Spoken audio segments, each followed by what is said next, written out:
आज हामी यो राम जानकी बालिका आश्रम कन्या गुरुकुलमा आइपुगेको छ। देवघाट धाममा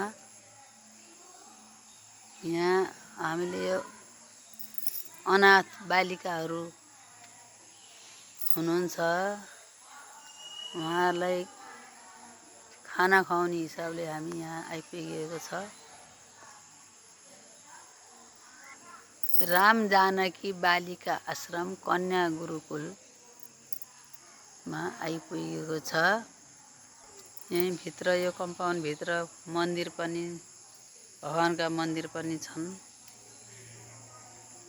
पूजा गर्नको लागि जङ्गलभित्र हरियाली शीतल वातावरण छ, सबै राम्रो।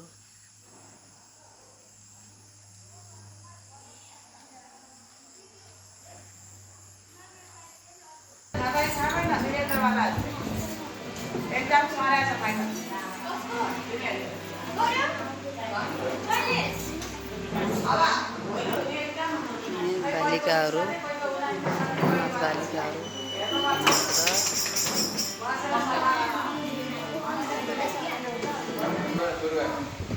हुनुहुन्छ।